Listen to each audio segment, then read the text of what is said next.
Friends, welcome to study कर। मैं हूं आपका दोस्त प्रभाकर। डेली करंट अफेयर्स में आज हम 12 दिसंबर 2022 के बहुत ही महत्वपूर्ण प्रश्नों को डिस्कस करेंगे। तो आप इस लेक्चर को बहुत ही ध्यान से लास्ट तक जरूर देखिएगा। लास्ट में आपसे एक क्वेश्चन पूछा जाएगा, तो उसका आंसर आपको कमेंट बॉक्स में देना है। चैनल पर अगर आप नए हैं तो चैनल को सब्सक्राइब कर लें, बेल आइकन भी दबा लें, जिससे आपको समय पर और सबसे पहले नोटिफिकेशन मिल सकेगा। आज का पहला क्वेश्चन है, बहुत ही इंपॉर्टेंट प्रश्न है। मोपा अंतरराष्ट्रीय हवाई अड्डे का नाम किसके नाम पर रखा गया है? तो दोस्तों, मोपा अंतरराष्ट्रीय हवाई अड्डा गोवा में है, तो यह किसके नाम पर रखा गया है? मनोहर पारीकर के नाम पर। दोस्तों, गोवा के पूर्व मुख्यमंत्री हैं मनोहर पारीकर, तो उनके नाम पर मोपा अंतरराष्ट्रीय हवाई अड्डे का नाम रखा गया है। प्राइम मिनिस्टर नरेंद्र मोदी ने 11 दिसंबर 2022 को उत्तरी गोवा के मोपा में अंतरराष्ट्रीय हवाई अड्डे के पहले चरण का उद्घाटन किया है।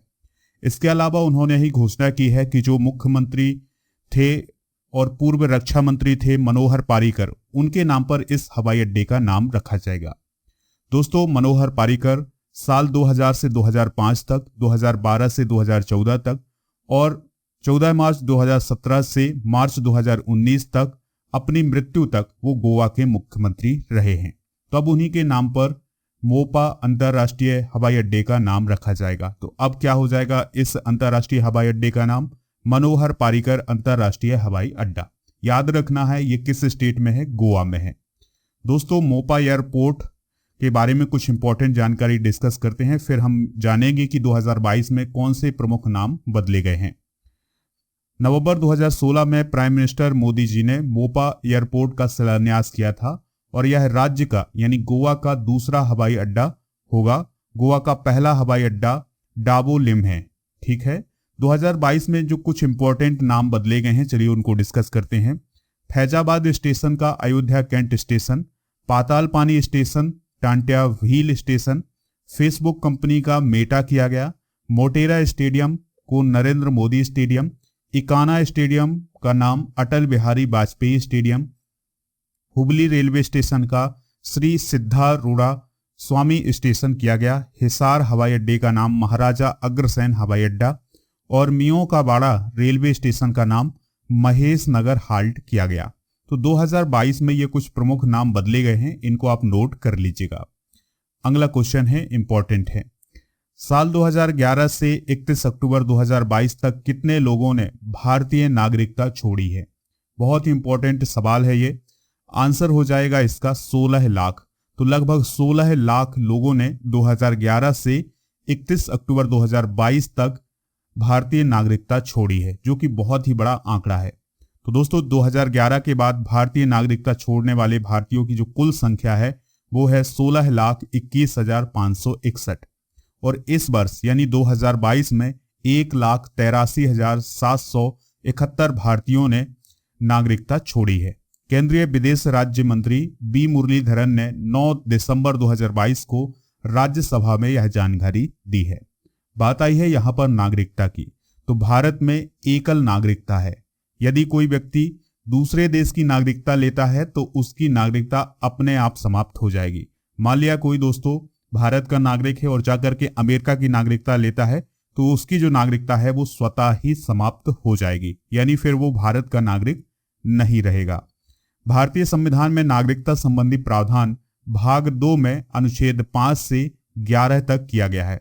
यह सवाल कई बार आपके एग्जाम में पूछा गया है। नागरिकता का वर्णन किस अनुच्छेद से किस अनुच्छेद तक है?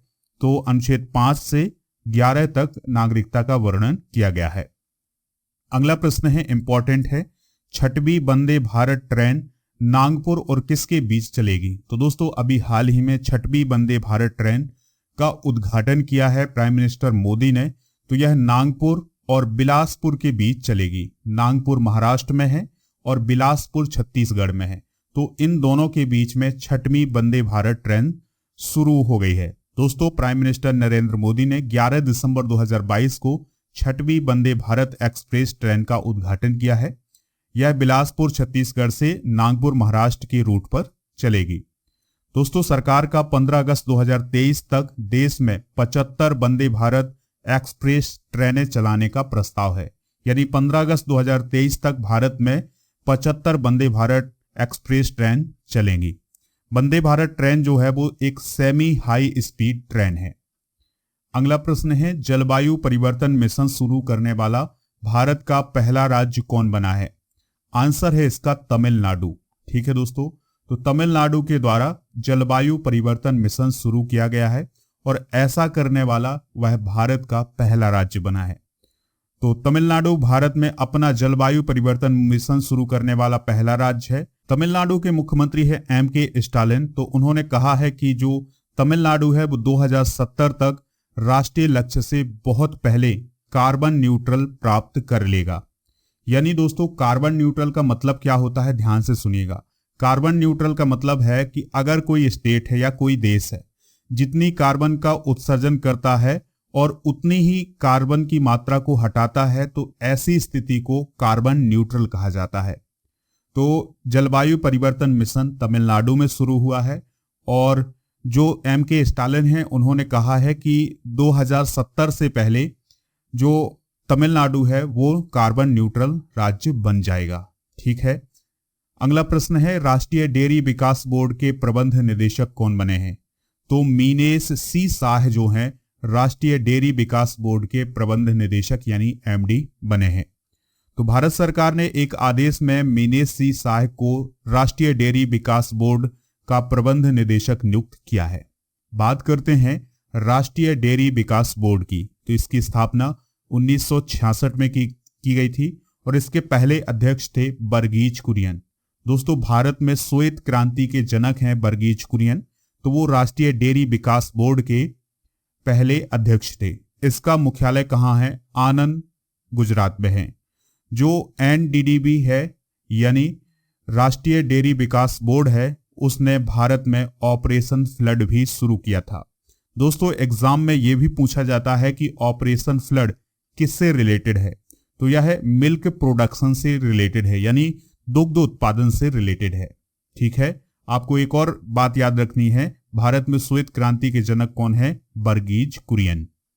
अगला प्रश्न है, सरकार ने रूफ टॉप सौर योजना का विस्तार कब तक के लिए कर दिया है? यानी सरकार के द्वारा जो रूफ टॉप सौर योजना चलाई जाती है वो अब कब तक चलेगी?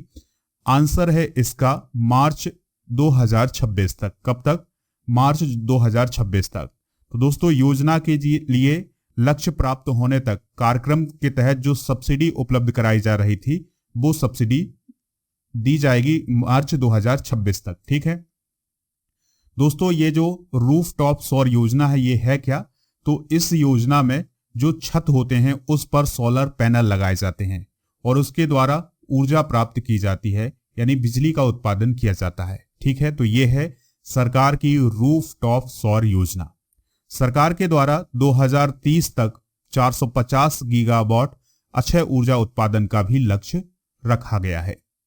अगला प्रश्न है, पहले अंतर्राष्ट्रीय फ्लीट रिव्यू में भाग लेने के लिए भारतीय नौसेना के जहाज किस देश गए हैं? बहुत इंपॉर्टेंट क्वेश्चन है। तो पहला अंतर्राष्ट्रीय फ्लीट रिव्यू जो है वो कहाँ आयोजित हुआ है?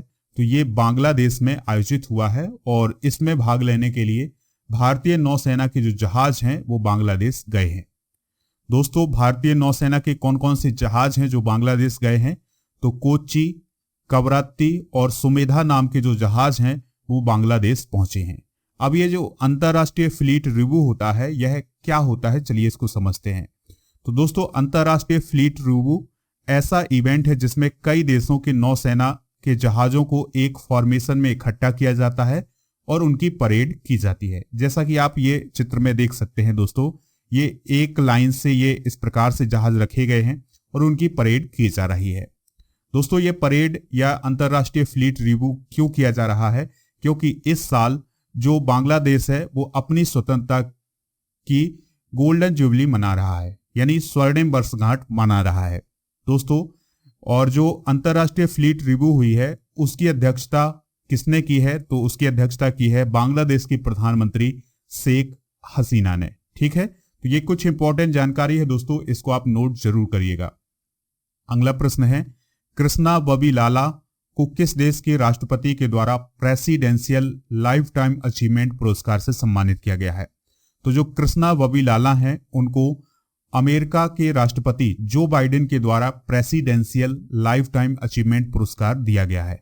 ठीक है, संयुक्त राष्ट्र अमेरिका के राष्ट्रपति कौन है दोस्तों? Joe Biden.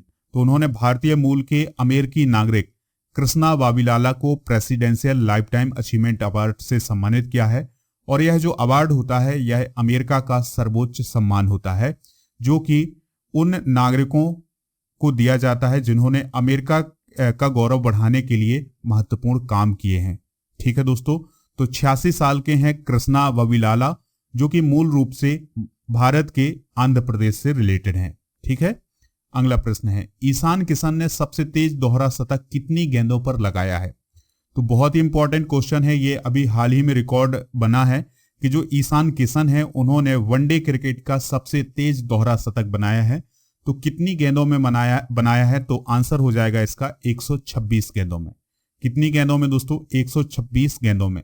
उन्होंने कुल 131 गेंदें खेली हैं और 131 गेंदें खेल करके उन्होंने कुल टोटल 210 रन बनाए थे। ठीक है, लेकिन उनका जो शतक है, दोहरा शतक, वो 126 गेंदों में पूरा हो गया था। तो किसके खिलाफ बनाया है ये दोहरा शतक? तो बांग्लादेश के खिलाफ बनाया है। कहां बनाया है? तो चट्टोग्राम में बनाया है। तो बांग्लादेश का जो चट्टोग्राम मैदान है वहां पर उन्होंने ये कारनामा किया है। दोस्तों, इससे पहले ये रिकॉर्ड यानी सबसे तेज दोहरा शतक का जो रिकॉर्ड था वो वेस्ट इंडीज के क्रिस गेल के नाम था। उन्होंने 2015 विश्व कप में जिम्बाब्वे के खिलाफ 138 गेंदों में दोहरा शतक बनाया था, लेकिन अब यह रिकॉर्ड ईशान किशन के नाम हो गया है। दोस्तों, ईशान किशन ने अपनी पारी में 24 चौके और 10 छक्के लगाए थे। अगला प्रश्न है, सुलोचना ताई चव्हाण का निधन हो गया है, वह कौन थी? तो दोस्तों, सुलोचना ताई चव्हाण जो है वो एक प्रसिद्ध गायिका थी। तो उनका हाल ही में निधन हो गया है। तो मराठी लावणी की प्रख्यात गायिका है कौन? सुलोचना ताई चव्हाण। आपको याद रखना है ये क्या गाया करती थी? लावड़ी गाया करती थी। लावड़ी जो है दोस्तों, याद रखना है ये किस राज्य से रिलेटेड है? महाराष्ट्र से रिलेटेड है। उन्हें संगीत के क्षेत्र में योगदान देने के लिए पद्मश्री से भी सम्मानित किया जा चुका था। और सुलोचना ताई चव्हाण को लावड़ी की रानी भी कहा जाता था। तो कुछ ये इंपॉर्टेंट जानकारी है सुलोचना ताई चव्हाण के बारे में, तो आप इसे नोट कर लीजिएगा। दोस्तों, अब हम जितने क्वेश्चन अभी तक हमने डिस्कस किए हैं उनका एक बार रिवीजन कर लेते हैं, तो ध्यान से सुनिएगा। मोपा अंतरराष्ट्रीय हवाई अड्डे का नाम किसके नाम पर रखा गया है? मनोहर पारीकर के नाम पर। 2011 से 31 अक्टूबर 2022 तक कितने लोगों ने भारतीय नागरिकता छोड़ी है? तो लगभग 16 लाख। छठवीं वंदे भारत ट्रेन नागपुर और किसके बीच चलेगी? तो बिलासपुर के बीच में। जलवायु परिवर्तन मिशन शुरू करने वाला भारत का पहला राज्य कौन बना है? तमिलनाडु। राष्ट्रीय डेयरी विकास बोर्ड के प्रबंध निदेशक कौन बने हैं? मीनेश सी शाह बने हैं। सरकार ने रूफ टॉप सौर योजना का विस्तार कब तक के लिए किया है? 2026 तक। मार्च 2026 तक इस योजना का विस्तार किया है। पहले अंतर्राष्ट्रीय फ्लीट रिव्यू में भाग लेने के लिए भारतीय नौसेना के जहाज किस देश गए हैं? तो वह बांग्लादेश गए हैं। कृष्णा वाविलाला को किस देश के राष्ट्रपति के द्वारा प्रेसिडेंशियल लाइफ टाइम अचीवमेंट पुरस्कार दिया गया है? अमेरिका। ईशान किशन ने सबसे तेज दोहरा शतक कितनी गेंदों में लगाया है? 126। सुलोचना ताई चव्हाण का निधन हो गया है, वह क्या थी? तो वह एक गायिका थी। तो दोस्तों, अब आपसे एक क्वेश्चन भी पूछा जा रहा है जिसका आंसर आपको कमेंट बॉक्स में देना है। अगर आप इसका पीडीएफ प्राप्त करना चाहते हैं तो पीडीएफ मिलेगा आपको हमारे एप्लीकेशन पर। एप्लीकेशन का लिंक डिस्क्रिप्शन बॉक्स में दिया गया है। प्रश्न है, मोपा अंतरराष्ट्रीय हवाई अड्डे का नाम किसके नाम पर रखा गया है? अरुण जेटली, अटल बिहारी वाजपेयी, मनोहर पारीकर, नरेंद्र मोदी। जो भी इसका राइट आंसर हो आप कमेंट बॉक्स में जरूर दीजिएगा और ऐप को डाउनलोड कर लें, वहां पर आपको पीडीएफ मिल जाएगा। इसके अलावा दोस्तों मंथली करंट अफेयर्स और जो भी इंपॉर्टेंट पीडीएफ है वो सभी उपलब्ध हैं हमारे एप्लीकेशन पर, तो ऐप को जरूर डाउनलोड करें। लेक्चर पसंद आया हो तो आप इसे लाइक करें, शेयर करें सभी दोस्तों को, सभी सोशल मीडिया प्लेटफॉर्म पर। जय हिंद, वंदे मातरम।